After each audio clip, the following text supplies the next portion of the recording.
teenager is sparking concern. The group Violence in Boston is planning a vigil this week in Hopkinton to push for justice for Mikayla Miller. Boston 25's Bob Ward joins us live from Hopkinton. And Bob, there's a lot of speculation online right now about Mikayla's death.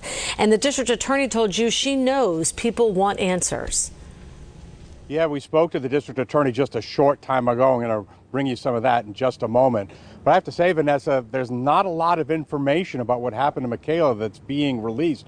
Back on April 18th, when Mikayla was found dead in the woods here in Hopkinton, the DA said at the time that this investigation was ongoing, and she also said she did not believe that foul play was suspected.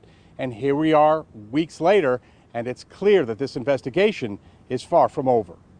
When 16-year-old Mikayla Miller was first found dead in the woods of Hopkinton, the Middlesex County DA's office issued a statement that it appeared to them that her sudden death was not suspicious, a phrase that can be used to describe a suicide. But now, weeks later, the group Violence in Boston is suggesting that Miller may have been a victim of racial hate. On Facebook, group founder Monica Cannon Grant posted an image suggesting Mikayla Miller was murdered while announcing a vigil in Hopkinton Thursday afternoon. Hopkinton police today are referring inquiries to the district attorney's office. Late this afternoon, we caught up with district attorney Marian Ryan. She called Mikayla's death a real tragedy. We fully understand that people are looking for answers, and we are working on those answers.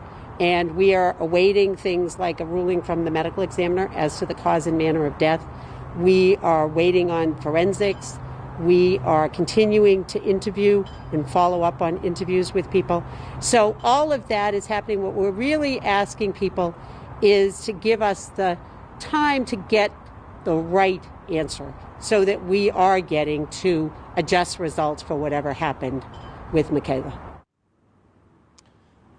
So you hear the DA saying that investigators still need more time. They have not yet collected all the facts in this case. Now, we did reach out to Mikayla's family.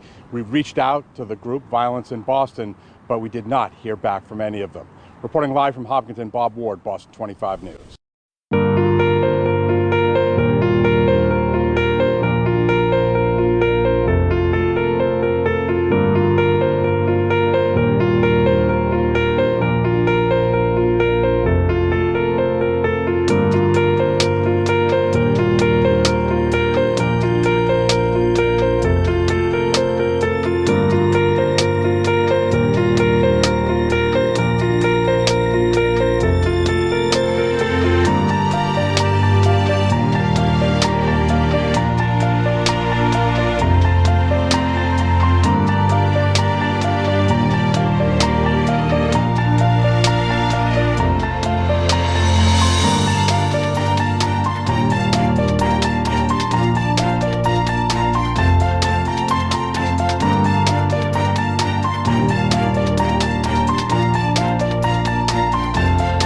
So I don't usually make videos like this, but Mikayla Miller was jumped and beaten and murdered in Hopkinton a few days ago by a group of white teens. This happened 20 minutes away from where I live, and I don't see anybody talking about it. She was tied to a tree.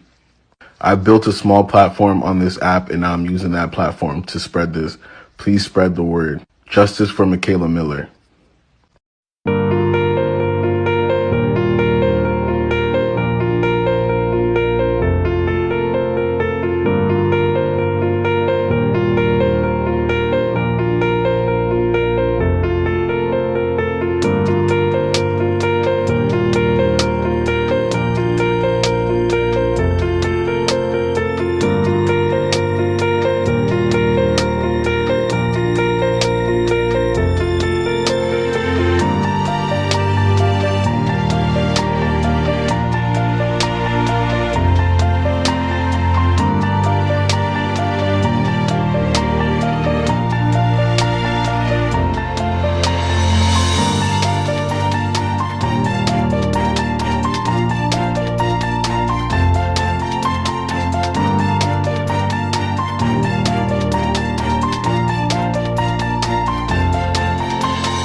where Mikayla Miller was found 2 Sunday mornings ago, hanging from a tree along this trail off West Main Street, which runs back to the apartments where she lived. Mikayla was a student athlete at Hopkinton High, which is almost entirely white. And while the DA's office indicated early on that her death was not suspicious, perhaps meaning it was a suicide, they acknowledge a relationship breakup the day before triggered a fight. In the days that followed, Mikayla's mom fueled a social media firestorm with this post, accusing police of turning a blind eye to the kids who she says bullied, ambushed, and murdered her daughter. It was a post that drew angry online support from people claiming the teen was lynched because she was black or gay or both. The DA says her investigation will be transparent and complete. Tonight on the phone, Mikayla's mother and aunt declined an interview, telling me we'd learn everything we needed to know at 30.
Sixteen-year-old Mikayla Miller.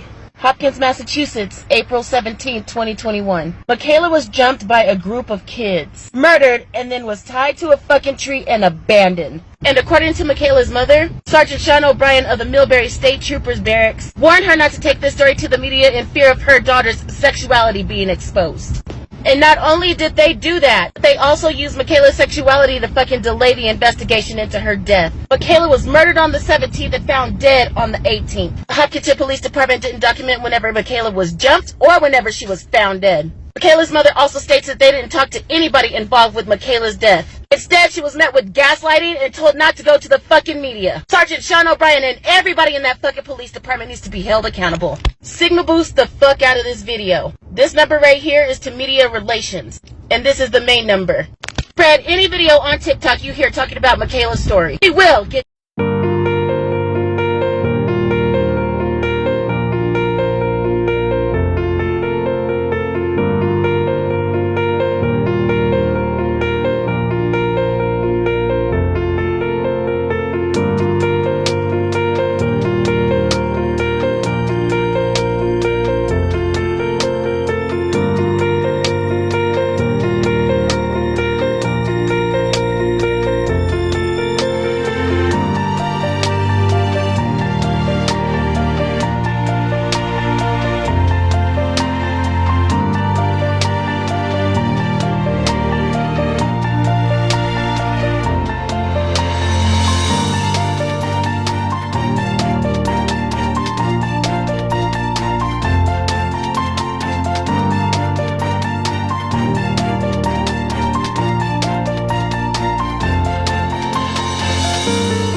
crime committed that night or no?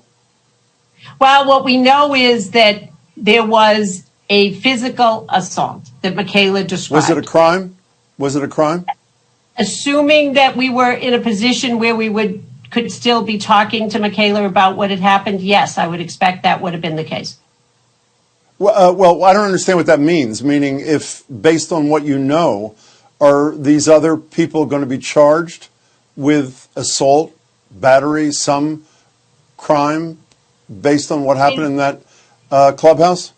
As you know, Jim, obviously we are always have to assess what is the evidence that we have with respect to, clearly Mikayla reported to the police that she had been punched and shoved. Tragically, Mikayla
Extra security, schools letting out early, and calls for peace. Just some of the steps being taken ahead of tomorrow's vigil for a 16-year-old girl from Hopkinton. Mikayla Miller was found dead last month. Relatives believe she was killed, but investigators have not reached any conclusions about what happened. Boston 25's Wale Alayu is live in Hopkinton tonight. And Wale, some of the most powerful people in the state are taking part and taking an interest in this case. Yeah, it's a sad story, Vanessa. Senate President Karen Spilka, Congresswoman Ayanna Pressley, Attorney General Maura Healey, all issuing statements asking for a thorough, transparent, complete investigation in this case. Mikayla's family now drawing support from them as well as from the large crowds that we expect to be here on the town common tomorrow.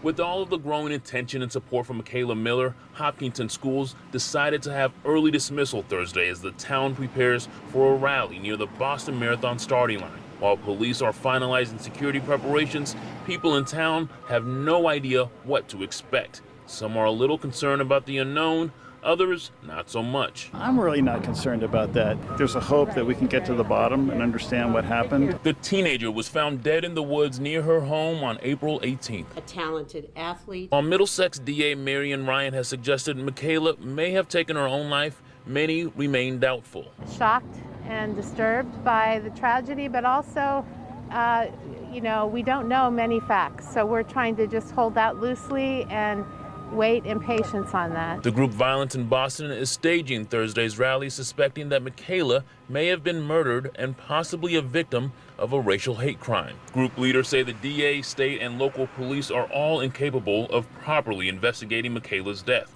and the community is listening. Several elected officials released statements like this one from Senate President Karen Spilka saying, "I understand that a lack of answers about her case is distressing, especially in a time of grieving. And I join the family and the community in support of a thorough and transparent investigation. I plan to attend the vigil tomorrow, and we should all remember and honor Mikayla's life." I'm really hopeful that people come together. People want answers. There should be justice. There should be mercy. There should be compassion.